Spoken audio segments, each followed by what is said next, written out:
ہماری جاسوسی تو ڈیجیٹل ہو گئی ہے، ڈیجیٹل طریقے سے ہم جاسوسی کرتے ہیں۔ کسی کی موبائل رکھی ہوئی ہے، گئے اٹھا لیا موبائل، فوراً اس کی ہسٹری کو دیکھنے لگے، کیا کرتا ہے کیا چلاتا ہے۔ جاسوسی جاسوسی ہے یہ، بڈھے نہیں سمجھیں گے، جو نوجوان لڑکے اور لڑکیاں وہ اچھی طریقے سے سمجھتی ہیں۔ یہ جاسوسی کسی کے موبائل کو لے کر کے اس کا ہسٹری چیک کرنا، اس کا واٹس ایپ چیک کرنا، اس کے میسیجز کو پڑھنا، یہ جاسوسی ہے، یہ بھی ڈیجیٹل جاسوسی ہے۔ یہ منع کیا اللہ رب العالمین نے۔ کسی کا کال آیا، چپکے سے کال ریکارڈنگ چالو کر دیا، کال ریکارڈنگ کرنا جاسوسی ہے۔ کسی کو دیکھنا بار بار، یہ کتنے بجے تک آن لائن رہتا ہے، کیا کرتا ہے، یہ آپ سے کیا مطلب؟ بار بار دیکھ رہے کتنا دیر تک آن لائن تھا، واٹس ایپ میں دیکھ رہے ہیں، دیکھ رہے کتنے دیر تک بات کر رہا ہے، چھپ چھپ کر کے اپنی موبائل میں چیک کر رہے ہیں۔ یہ بھی جاسوسی ہے، جاسوسی۔ اللہ نے فرمایا وَلَا تَجَسَّسُوا، تم ایک دوسرے کی جاسوسی نہ کرو، تم ایک دوسرے کی ٹوہ نہ لگاؤ۔ اس آیت میں معاشرے کی 3 بڑی برائیوں کا ذکر ہے۔ ان برائیوں کی وجہ سے معاشرے میں اختلاف پیدا ہوتا ہے۔ جب یہ برائیاں لوگوں کے اندر آتی ہیں تو جو آپسی اتفاق ہوتا ہے، تعلقات ہوتا ہے، بھائی چارہ جو بنا ہوتا ہے، انہی برائیوں کی وجہ سے بھائی چارہ ختم ہوتا ہے، معاشرے میں اختلاف پیدا ہوتا ہے، سماج اور سوسائٹی برباد ہوتا ہے، انہی 3 برائیوں کی وجہ سے۔ میں نے ایک برائی پر روشنی ڈالی تھی۔ اللہ فرماتا ہے یا ایھا الذین آمنوا اجتنبوا کثیرا من الظن، اے ایمان والو، اے اللہ پر ایمان رکھنے والو، اے قیامت کے دن پر ایمان رکھنے والو، اے جنت اور جہنم کو ماننے والو، اجتنبوا کثیرا من الظن، تم سوء ظن سے، بہت برا گمان کرنے سے بچو۔ ان بعض الظن اثم، کیونکہ بعض گمان غلط ہوتے ہیں۔ ان بعض الظن اثم، بعض برے گمان گناہ ہوتے ہیں، بعض برے گمان انسان کو بڑے بڑے گناہ کبیرہ کے مرتکب کر دیتے ہیں۔ بدگمانی سے روکا ہے، میں نے اس پر روشنی ڈالی تھی۔ ہم کسی کے بارے میں یوں ہی کچھ بھی سوچ لیتے ہیں اپنا شیطانی دماغ لگا کر کے۔ منع کیا اللہ تبارک و تعالیٰ نے۔ ضروری نہیں ہے کہ ہم کسی کے بارے میں جو سوچ رہے ہو وہ سچ ہو۔ ایک آدمی بڑا اچائٹ ہے، بڑا شرارتی ہے، آ رہا ہے لنگڑاتا ہوا، اب ہم سوچ رہے ہیں کہ وہ بڑا شرارت کرتا ہے، کسی نے مارا ہوگا، ایکسیڈنٹ کیا ہوگا کسی کا، اس لیے لنگڑاتا آ رہا ہے، اور جب سامنے قریب پہنچتا ہے تو کہتا ہے میری چپل ٹوٹی تھی اس لیے میں ایسا چل رہا تھا۔ تو ضروری نہیں جس کے بارے میں ہم جو سوچیں وہ سچ ہو، اس لیے اپنی سوچ اچھی رکھیے۔ منع کیا ہے بدگمانی کرنے سے اللہ تبارک و تعالیٰ نے۔ میں نے حضرت عمر فاروق کا مشہور واقعہ بتایا تھا آپ لوگوں کو۔ امیر المومنین ہے، 22 لاکھ مربع میل پر حکومت کرنے والے، رات کی تاریکی میں وہ نکلتے ہیں۔ حضرت طفیل توسی کو شک ہوتا ہے کہ یہ اتنے امیر المومنین، ان کو اگر کوئی ضرورت ہو تو یہ اپنے خادم سے بھی کروا سکتے ہیں وہ کام، یہ اپنا رات میں کیوں جاتے ہیں؟ انہوں نے اپنے دماغ میں بدگمانی پالی، اور جب بدگمانی پالی تو جاسوسی بھی کیا۔ اللہ نے قرآن میں اسی ترتیب سے ان برائیوں کا ذکر کیا، پہلے بدگمانی کا پھر جاسوسی کا، بھی وہ آگے وہ چیزیں آئیں گی۔ جاسوسی کی، چپ چپ کے دیکھنے لگے۔ رات کی تاریکی میں حضرت عمر فاروق جا رہے ہیں جنگل کی طرف، جنگل دیکھے جنگل کے اندر گھس گئے۔ طفیل توسی ایک درخت کے یار سے یہ منظر دیکھ رہے ہیں۔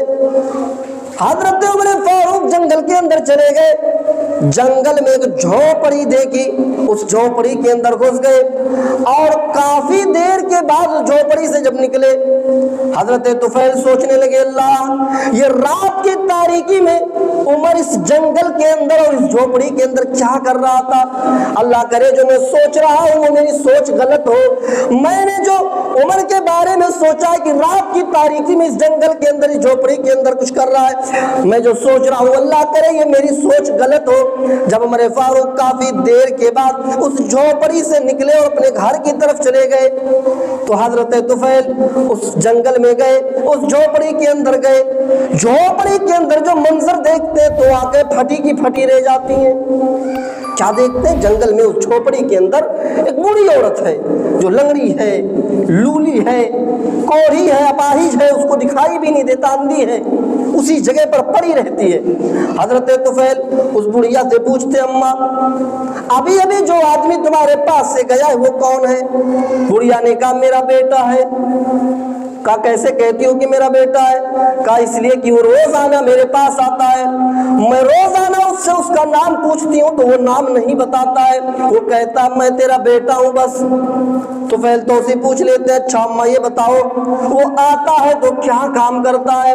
وہ بڑھیا کہتی ہے بیٹے میں تو چلنے پھرنے کے لائق نہیں ہوں، اسی جگہ پر پڑی رہتی ہوں، پیشاب پاخانہ بھی کر لیتی ہوں، وہ آتا ہے تو پہلے اپنے ہاتھوں سے میری گندگی کو صاف کرتا ہے، مجھے نہلاتا ہے، میرے کپڑوں کو دھلتا ہے، مجھے صاف نئے کپڑے پہناتا ہے، میرے لیے کھانا بناتا ہے، مجھے کھلاتا ہے، میں کھا کھا کر کے اپنا پیٹ بھر لیتی ہوں، اسے دعا دیتی ہوں، وہ چلا جاتا ہے۔ حضرت طفیل نے پوچھ لیا اماں یہ کام کتنے دنوں سے وہ آدمی کر رہا ہے؟ بڑھیا کہتی ہے بیٹے یہ کام وہ آدمی 4 سال سے کر رہا ہے، 4 سال سے۔ حضرت طفیل نے سنا، چونک گئے اور چیخ پڑے امیر المومنین میں نے آپ کے بارے میں کیا گمان کیا اور اب کیا نکلے، میں نے آپ کے بارے میں کیا سوچا اور اب کیا نکلے۔ حضرت طفیل نے جیسے ہی کہا امیر المومنین، بڑھیا کے کانوں میں آواز گئی، بڑھیا بھی چونک گئی، کیا جو میری خدمت کرنے کے لیے آتا ہے کیا وہ امیر المومنین ہے؟ کیا وہ عمر ہے؟ حضرت طفیل نے کہا ہاں اماں جو 4 سال سے تیری خدمت کر رہا ہے، جو 4 سال سے تیری لیٹرین صاف کر رہا ہے، جو 4 سال سے تجھے پکا کر کے کھلا رہا ہے، یہ کوئی اور نہیں بلکہ مسلمانوں کے امیر المومنین حضرت عمر فاروق ہیں۔ بڑھیا چونک جاتی ہے، دعا دیتی عمر فاروق کو، اے اللہ امیر المومنین کو عمر فاروق کو تو لمبی عمر دے، انہیں تو ہدایت دے، انہیں تو جنت عطا فرما۔ دعا دیتی ہے بڑھیا اور کہتی ہے واقعی میں یقیناً عمر امیر بننے کے لائق ہیں، واقعی میں امیر ذمہ دار بننے کے لائق ہے، واقعی میں عمر پریزیڈنٹ بننے کے لائق ہیں، انہوں نے اپنی ذمہ داری وہ اچھی طریقے سے نبھا رہے ہیں، ذمہ داری ملے تو اس کو اچھی طریقے سے پورا کر دو ورنہ یہ ہماری ذمہ داری ہمارے لیے قیامت کے دن وبال جان بن جائے گی۔ تو پھر توسی وہاں سے بھاگتے دوڑے عمر فاروق کے گھر کے پاس پہنچتے ہیں تو کیا دیکھتے ہیں کہ عمر فاروق تہجد کی نماز پڑھ کر کے فارغ ہو چکے ہیں اور پھر ہاتھ اٹھا کر کے دعا کر رہے، توبہ استغفار کر رہے، اور یہ دعا تھوڑا زور سے پڑھ دیتے ہیں ربنا اصرف عنا عذاب جہنم ان عذابها کان غراما، ربنا اصرف عنا عذاب جہنم ان عذابها کان غراما، اے ہمارے پروردگار ہمارے اوپر سے تو جہنم کے عذاب کو ہٹا لے، اے اللہ ہمارے اوپر سے تو جہنم کے عذاب کو دور کر دے، ان عذابها کان غراما، یقیناً جہنم کا عذاب بہت ہی سخت ہے، بہت ہی چمٹنے والا ہے۔ حضرت طفیل نے جیسے ہی یہ دعا سنتے اپنے کانوں سے کہتے اللہ رات کی تاریکی میں، رات کے سناٹے میں، اندھیری رات میں جو شخص ایک بوڑھی عورت کی گندگی کو صاف کرتا ہو، رات کی تاریکی میں جو شخص ایک بوڑھی عورت کی خدمت کرتا ہو، اس کے لیے کھانا بنا کر کے کھلاتا ہو، اگر وہ شخص بھی جہنم کے اندر چلا گیا اے اللہ تو پھر دنیا کا کون شخص ہے جو جنت کے اندر جائے گا؟ اتنا اچھا عمل کرنے والا شخص اگر جہنم میں چلا گیا اے اللہ تو کون شخص ہے جو جنت میں جائے گا؟ حضرت عمر فاروق دعا مانگتے مانگتے پیچھے مڑ کے دیکھتے تو کیا دیکھتے؟ پیچھے طفیل کھڑے ہوئے دعا کرتے، اللہ میں یہ کام ابھی تک تیری رضامندی کے لیے کر رہا تھا، تجھے خوش کرنے کے لیے کر رہا تھا، کسی کو یہ نیکی معلوم نہیں تھا، مجھے معلوم تھا۔ اے اللہ تجھے معلوم تھا، وہ بڑھیا جانتی تھی بس۔ اے اللہ آج یہ میری نیکی فاش ہو گئی، میرا یہ راز فاش ہو گیا، آج یہ طفیل کو بھی پتہ چل گیا۔ اے اللہ میں یہ کام تیری رضامندی کے لیے کر رہا تھا، میں یہ کام تجھے خوش کرنے کے لیے کر رہا تھا۔ اے اللہ میرے اس کام کو، اس نیک عمل کو ریا میں نہ لکھ لینا، میرے اس نیک عمل کو دکھاوے میں نہ لکھ لینا، کیونکہ یہ میرا نیک عمل آج طفیل کو پتہ چل گیا جو ابھی تک کسی کو نہیں معلوم تھا۔ تو میرے بھائیوں کہنے کا مقصد یہ ہے، یا ایھا الذین آمنوا اجتنبوا کثیرا من الظن، بدگمانی سے بچو۔ حضرت طفیل نے عمر فاروق کے بارے میں کیا سوچا کہ رات کی تاریکی میں کیا کرتا ہے، کہاں جاتا ہے، لیکن جب جاسوسی کی اور پتہ لگایا تو پتہ چلا اچھا عمل کر رہے ہیں، چپکے سے کر رہے ہیں۔ منع کیا ہے، فرمایا ان بعض الظن اسم، بعض گمان غلط ہوتے ہیں، غلط ہوتے ہیں۔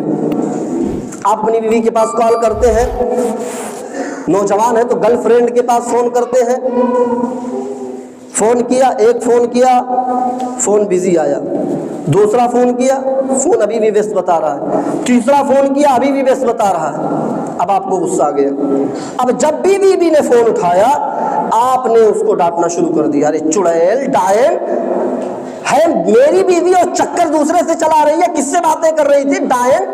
آپ نے اس کو گالی دینا شروع کر دیا، ڈانٹنا شروع کر دیا، اس پر شک کرنا شروع کر دیا۔ حقیقت یہ تھا کہ اس کا باپ بیمار تھا، اس کا باپ اسپتال میں ICU میں بھرتی تھا، وہ اپنے باپ کے لیے کسی سے فون کر کے بھیک مانگ رہی تھی، اپنے باپ کے لیے کسی سے مدد مانگ رہی تھی، اس لیے تمہارا کال اٹھا نہیں رہی تھی، اور آپ نے اپنی بیوی پر شک کر دیا، گالی گلوچ دے دی، منع کیا۔ یا ایھا الذین آمنوا اجتنبوا کثیرا من الظن، اے ایمان والو بہت زیادہ بدگمانی کرنے سے بچو، بہت زیادہ اپنا شیطانی دماغ خرافات کرنے سے، بدگمانی کرنے سے بچو۔ ان بعض الظن اسم، بعض برے گمان گناہ ہوتے ہیں، بعض برے گمان غلط ہوتے ہیں، بعض برے گمان انسان کو گناہ کبیرہ کے مرتکب کر دیتے ہیں، بڑے بڑے گناہ کے مرتکب کر دیتے ہیں۔ بدگمانی یہ ایک ایسی بیماری ہے نا کہ اس کے ذریعے شیطان انسان کو بہکاتا ہے اور پھر گناہ کروا دیتا ہے، پتہ ہی نہیں چلتا ہے۔ بدگمانی یہ ایسی چیز ہے کہ انسان کے دماغ میں جب بدگمانی آ جاتی ہے تو ظاہر میں دیکھتا ہے کہ نیکی ہے، لیکن چونکہ بدگمانی اس کے دماغ میں بھر جاتی ہے تو وہ اس کو نیکی نہیں سمجھتا ہے، اس کو اچھا عمل دیکھتا ہے کہ نیکی کا کام ہے، لیکن چونکہ بدگمانی بھری پڑی ہے اس لیے اس کا اچھا نہیں مانے گا۔ جیسے بخاری کی روایت ہے، بخاری شریف کی روایت، اللہ کے نبی صلی اللہ علیہ وسلم کے ایک چہیتے صحابی جن کا نام حضرت اسامہ ابن زید ہے، حضرت اسامہ ابن زید ہے، ایک جنگ میں لڑ رہے ہیں، غزوہ ہے، نبی کے ساتھ جنگ کر رہے ہیں، لڑتے لڑتے ایک کافر کو گھیر لیتے، ایک کافر کو پکڑ لیتے، تلوار اٹھائی مارنے ہی والے تھے، وہ کافر جب دیکھا کہ میں بچوں گا نہیں، اب تو اسامہ کی تلوار میری گردن پر چل جائے گی، تو اس کافر نے کلمہ پڑھ لیا لا الہ الا اللہ، اور جب حضرت اسامہ ابن زید نے سنا کہ اس نے کلمہ پڑھ لیا ہے، لا الہ الا اللہ پڑھ لیا ہے، تو فوراً اسامہ ابن زید کے دماغ میں بدگمانی آ گئی، سنا کہ اس نے کلمہ پڑھا ہے۔ اب انہوں نے کیا سوچا، ارے ہو سکتا ہے یہ بچنے کے لیے کلمہ پڑھا ہو، اب میں مارنے والا ہوں، اب اس نے کلمہ پڑھا ہے، ہو نہ ہو یہ جان بچانے کے لیے کلمہ پڑھ رہا ہے تاکہ بھی میں چھوڑ دوں اس کو۔ لیکن پھر بھی حضرت اسامہ ابن زید نے اس کی گردن پر تلوار چلا ہی دی، مار ڈالا، قتل کر دیا اس کو۔ اللہ کے نبی کو خبر پہنچ گئی کہ اسامہ ابن زید نے ایک ایسے آدمی کو قتل کیا ہے جس نے کلمہ پڑھ لیا تھا، کلمہ پڑھ لیا، اس کے بعد بھی اسامہ نے اس کو قتل کر دیا۔ اللہ کے نبی کو جب یہ خبر ہوئی، اللہ کے نبی اتنا غصہ ہوتے کہ غصے کی وجہ سے آپ کا چہرہ سرخ ہو جاتا ہے، آپ کا چہرہ لال ہو جاتا ہے۔ آپ اسامہ ابن زید کو اپنے پاس بلاتے ہیں، اسامہ ادھر آؤ۔ اسامہ آتے، بخاری کی روایت، بخاری کے الفاظ، اقتلتہ بعد ان قال لا الہ الا اللہ، اقتلتہ بعد ان قال لا الہ الا اللہ، کیا اسامہ اس نے لا الہ الا اللہ پڑھ لیا تھا؟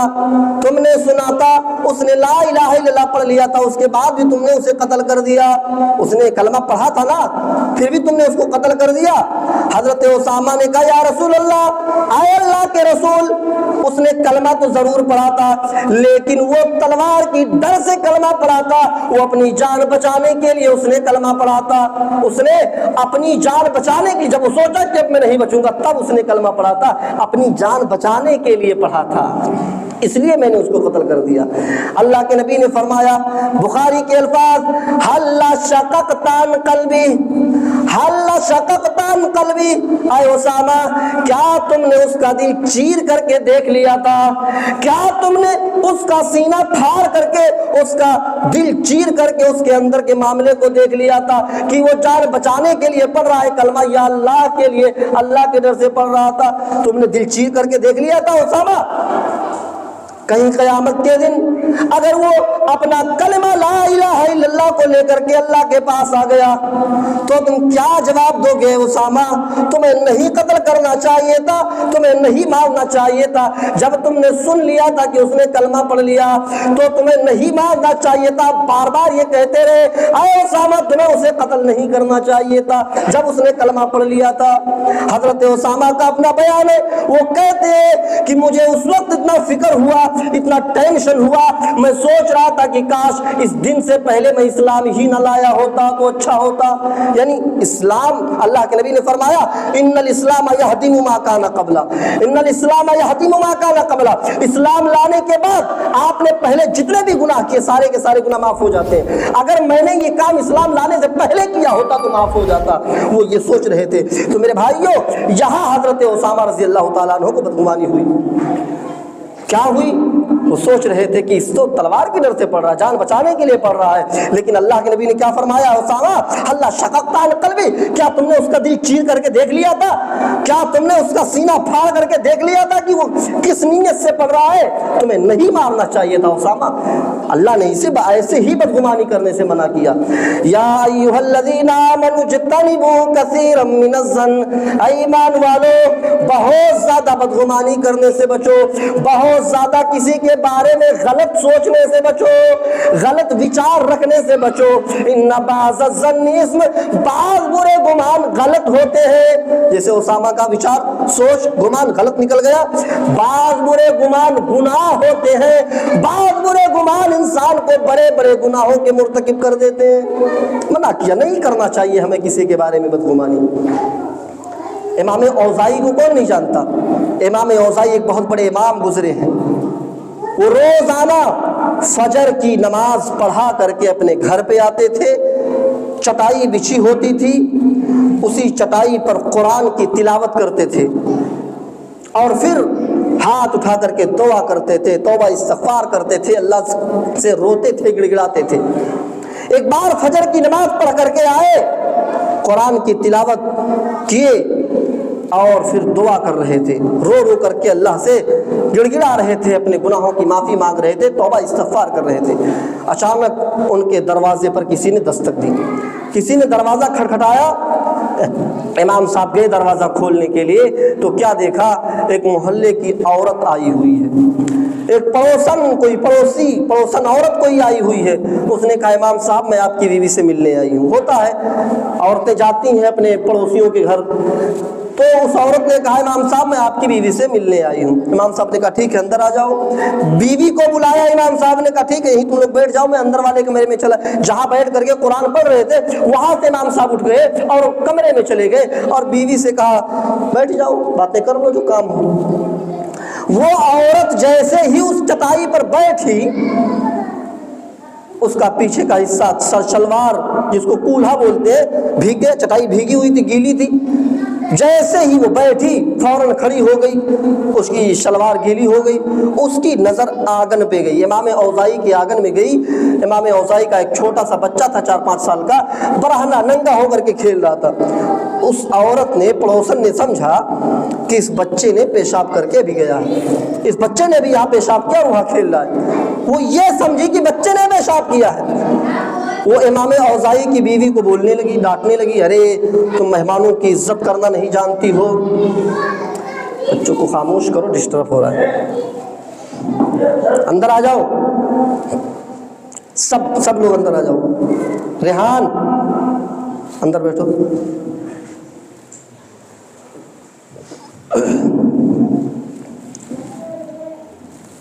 وہ عورت امام اوزاعی کی بیوی کو ڈانٹنے لگی کہ ارے تمہیں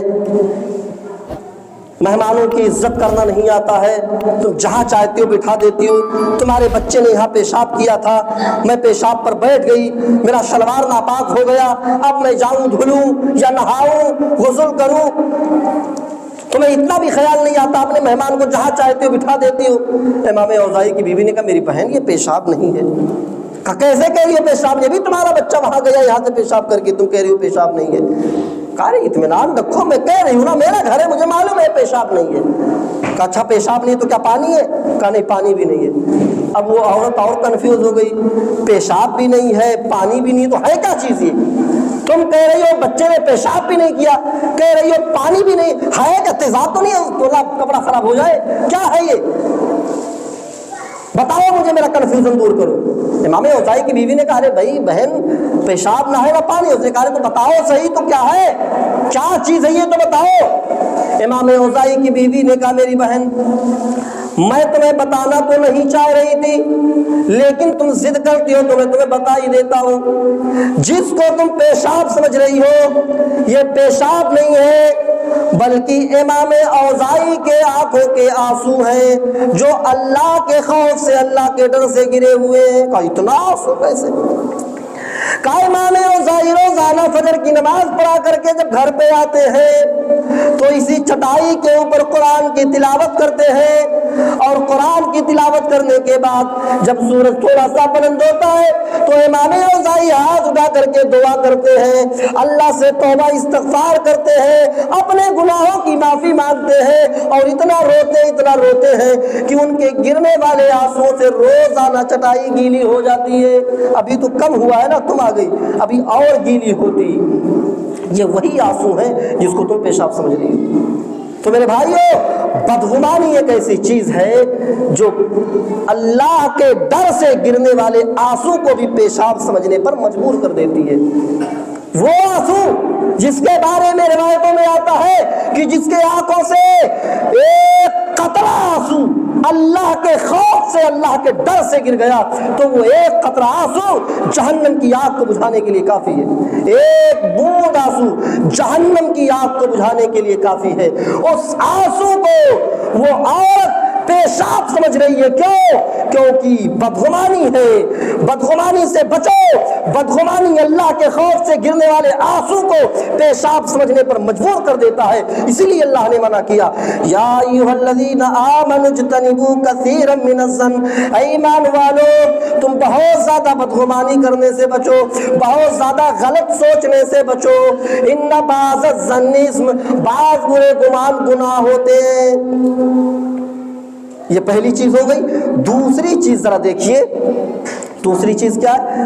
وَلَا تَجَسَّسُوا، وَلَا تَجَسَّسُوا، اے اللہ پر ایمان رکھنے والوں، اے قیامت کے دن پر یقین رکھنے والوں، اے جنت اور جہنم پر یقین رکھنے والوں، وَلَا تَجَسَّسُوا، تم اپنے بھائیوں کی ٹوہ نہ لگاؤ، اپنے بھائیوں کی تجسس نہ کرو، جاسوسی نہ کرو، چھپ چھپ کر کے ان کا خفیہ معاملہ پتہ نہ کرو، وَلَا تَجَسَّسُوا، کسی کی جاسوسی نہ کرو، منع کر دیا، آپ کے کوئی حق نہیں ہے کسی کی جاسوسی کرنے کی۔ کی معاشرے میں عام ہے، چھپ چھپ کر کے کسی کے معاملات کو دیکھنا، یہ سب آج معاشرے میں بالکل عام ہے اور اس کو کوئی گناہ نہیں سمجھا جا رہا ہے۔ اللہ رب العالمین نے منع کیا ہے کسی کے معاملات کو جاسوسی کر کے پتہ کرنا، چھپ چھپا کر کے کہاں جا رہا ہے، کہاں آ رہا ہے، کہاں بیٹھ رہا ہے، کیا چھپ چھپ کر کے دیکھ رہے ہیں۔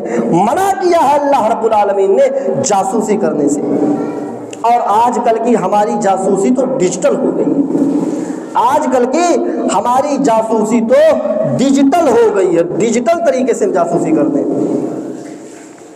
کسی کی موبائل رکھی ہوئی ہے، گئے اٹھا لیا موبائل، فوراً اس کی ہسٹری کو دیکھنے لگے، کیا کرتا ہے، کیا چلاتا ہے۔ جاسوسی جاسوسی ہے، یہ بڈھے نہیں سمجھیں گے، جو نوجوان لڑکے اور لڑکیاں وہ اچھی طریقے سے سمجھتی ہیں۔ یہ جاسوسی کسی کے موبائل کو لے کر کے اس کا ہسٹری چیک کرنا، اس کا واٹس ایپ چیک کرنا، اس کے میسیجز کو پڑھنا، یہ جاسوسی ہے، یہ بھی ڈیجیٹل جاسوسی ہے۔ یہ منع کیا اللہ رب العالمین نے۔ کسی کا کال آیا، چپکے سے کال ریکارڈنگ چالو کر دیا، کال ریکارڈنگ کرنا جاسوسی ہے۔ کسی کو دیکھنا بار بار، یہ کتنے بجے تک آن لائن رہتا ہے، کیا کرتا ہے، آپ سے کیا مطلب، بار بار دیکھ رہے کتنا دیر تک آن لائن تھا، واٹس ایپ میں دیکھ رہے ہیں کتنی دیر تک بات کر رہا ہے، چھپ چھپ کر کے اپنی موبائل میں چیک کر رہے ہیں، یہ بھی جاسوسی ہے، جاسوسی۔ اللہ نے فرمایا وَلَا تَجَسَّسُوا، تم ایک دوسرے کی جاسوسی نہ کرو، تم ایک دوسرے کی ٹوہ نہ لگاؤ، ایک دوسرے کی جاسوسی نہ کرو۔ انسان کو اپنی اصلاح کرنی، آپ کو دیکھنا اپنے گھر کو دیکھیے، اپنے گھر کو پہلے دیکھیے، اپنی بیٹیوں کو دیکھیے، اپنے بھائیوں کو دیکھیے، اپنا دوسرے کی موبائل کوئی دے دیا، تھوڑا فون کرنا دو، اب فون کرنے کے لیے دے دیا، اب اس کی موبائل مل گئی، فوراً گھس گئے، کیا چلاتا ہے، دیکھ رہے واٹس ایپ دیکھ رہے ہیں، کیا کرتا ہے، کس سے باتیں کرتا ہے، ہسٹری میں چلے کیا کیا دیکھتا ہے۔ یہ غلط ہے، نہیں کرنا چاہیے۔ آپ کو کیا مطلب، آپ کو جو کام ہے اس کی موبائل سے کرو، واپس کر دو اس کی موبائل، آپ اس کی موبائل رکھی تھی، کیا ضرورت ہے چھونے کی۔ اور آج اسی وجہ سے موبائل پر پاسورڈ لگانے کی نوبت آئی ہے۔ آج جو لوگ ہر ایپ پہ اور پوری موبائل پر جو لاک لگا دے، اسی وجہ سے، کیونکہ کسی کو موبائل دے دو، آج کسی پر بھروسہ نہیں، جس کو دے دو فوراً چلو کیا کرتا ہے، کیا کرتا ہے۔ تو یہ بھی جاسوسی ہے، اللہ تبارک و تعالیٰ نے منع کیا ہے۔ میرے بھائیوں وقت ہو چکا ہے، اب جاسوسی پر بھی کوئی واقعہ چھیڑوں گا تو بہت زیادہ ٹائم ہو جائے گا، اس لیے میں اپنی بات کو ختم کرتا ہوں۔ اللہ رب العالمین سے دعا کرتا ہوں، رب العالمین ہمیں بدگمانی جیسی بدترین برائی سے بچنے کی توفیق عطا فرما، جاسوسی جیسی برائی سے بچنے کی توفیق عطا فرما۔ رب العالمین ہمیں معاشرے کی، سماج کی تمام برائیوں سے بچنے کی توفیق عطا فرما، ہمیں زیادہ سے زیادہ نیک عمل کرنے کی توفیق عطا فرما، برائیوں سے بچنے کی توفیق عطا فرما۔ اے رب العالمین ہمیں ایک بنا، نیک بنا، اپنا اور اپنے نبی کا چاہنے والا بنا، جب تک تو ہمیں زندہ رکھ ایمان و اسلام پر، جب ہم سب کا خاتمہ ہو تو ایمان پر۔